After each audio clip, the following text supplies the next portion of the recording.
Mais qui est cette Giorgia Meloni qui a partagé une vidéo de viol en pleine campagne pour surfer sur l'insécurité?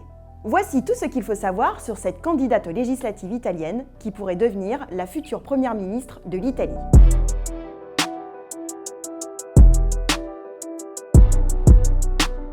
Giorgia Meloni est née à Rome le 15 janvier 1977 d'un père communiste et d'une mère de droite. Le même jour naissait Reda Kateb, super acteur par ailleurs. Oui, c'est ça. Jusque-là, impeccable. Mais bon, c'est pas vraiment le sujet.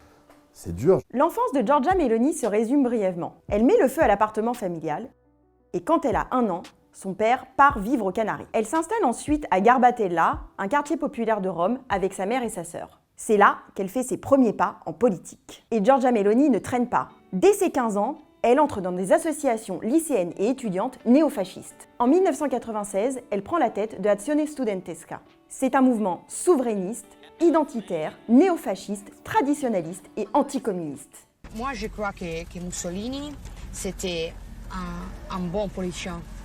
Voilà qui donne le ton. La voilà lancée. En 2006, elle devient députée, puis vice-présidente de la Chambre des députés. En 2008, c'est son moment de gloire. Elle devient la plus jeune ministre de l'histoire italienne. Elle est nommée ministre de la Jeunesse par Silvio Berlusconi et elle a seulement 31 ans. 4 ans plus tard, c'est le divorce.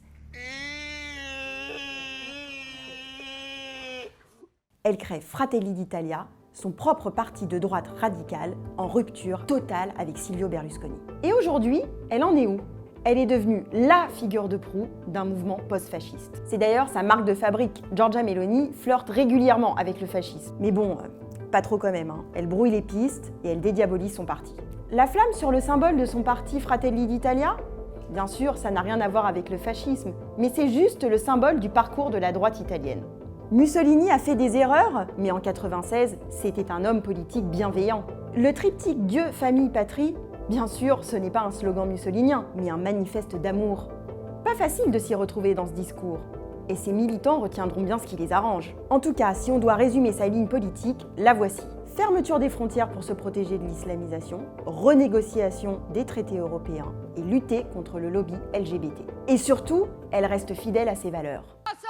Giorgia, sono una donna, sono una madre, sono italiana, sono cristiana. En gros, elle tient un discours d'extrême droite fascisant, comparable en France à celui d'Éric Zemmour, avec un peu plus de charisme quand même. C'est un fait.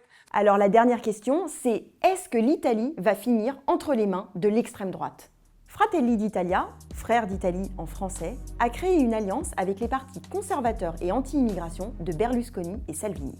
Pour l'instant, chacun des membres de cette coalition est en plein dans ses petits calculs pour savoir comment peser au mieux dans la balance. Mais Meloni reste la championne. Elle frôle les 26% et sa coalition pourrait atteindre jusqu'à 44%. Si ce scénario se confirme, le 25 septembre prochain, l'Italie empruntera la même voie que d'autres pays européens vers une droite radicale et populiste.